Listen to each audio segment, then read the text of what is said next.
Hello అండి, central government job సంబంధించి ఒక బిగ్ అప్డేట్ అనేది మీకు ఇవ్వబోతున్నాను. ఈ విషయాన్ని మీ ఫ్రెండ్స్ కి కూడా షేర్ చేయడం మర్చిపోకండి.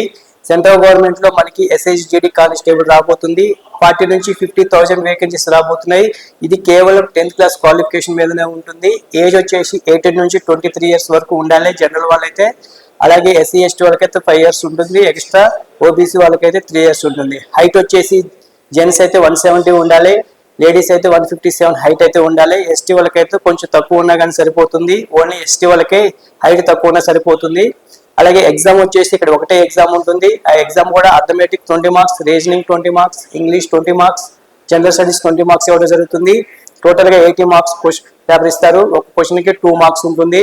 160 మార్క్స్ కి మీకు 80 ఆర్ 70 90 ఏది వచ్చినా కానీ మీకు జాబ్ వస్తుంది. 70 ఒక్కోసారి కట్ ఆఫ్ మార్క్స్ పెరగవచ్చు తగ్గవచ్చు, కానీ కొన్ని జాబ్స్ కి 70 వచ్చిన జాబ్ వచ్చే ఛాన్సెస్ ఉన్నాయి, 80 వచ్చిన జాబ్ వచ్చాయి. మనం అనుకున్న జాబ్ రావాలనుకుంటే కొంచెం ఎక్కువ మార్క్స్ అయితే జాబ్ వచ్చే ఛాన్సెస్ ఉంటాయి. కొంచెం 70 వస్తే మనం అనుకున్న జాబ్ రాకపోవచ్చు. అలాగే మనకి సెంట్రల్ గవర్నమెంట్ లో భారీగా శాలరీ పెరగబోతున్నాయి. ఇప్పుడు ప్రజెంట్ గా SHGD చూసుకుంటే 21,700 అనేది బేసిక్ శాలరీ ఉంటుంది. ఇప్పుడు రేపు హెయిత్ పే కమిషన్ నెక్స్ట్ ఇయర్ వచ్చినట్లయితే మీకు ఇదే బేసిక్ శాలరీ 50,000 అబవ్ అవుతుంది. ఈ ఛాన్సెస్ మిస్ చేసుకోకండి. అలాగే అలవెన్స్ అన్ని కలుపుకుంటే మీకు 60,000 70,000 వరకు పెరిగే ఛాన్సెస్ ఉన్నాయి. ఇటువంటి ఛాన్సెస్ మిస్ చేసుకోండి.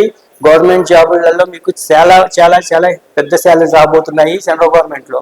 ఈ ఛాన్సెస్ మిస్ చేసుకోండి. కేవలం 10th క్లాస్ క్వాలిఫికేషన్ మీదనే ఈ 4 రకాల సబ్జెక్టులు చదువుకుంటే మాత్రం జాబ్ వచ్చే ఛాన్సెస్ ఎక్కువ ఉన్నాయి. మన రాజేంద్ర కోచింగ్ సెంటర్ లో every Monday new batch start అవుతుంది. ఆ బ్యాచ్ కోసం మీరు జాయిన్ అవుదాం అనుకుంటే మన ఫోన్ నెంబర్ కాల్ చేసి అడ్మిషన్ తీసుకోవడం మర్చిపోకండి. ఈ విషయాన్ని మీ ఫ్రెండ్స్కి షేర్ చేయండి. అలాగే మన ఛానల్ని ఫాలో అవుతూ ఉండండి. Thank you.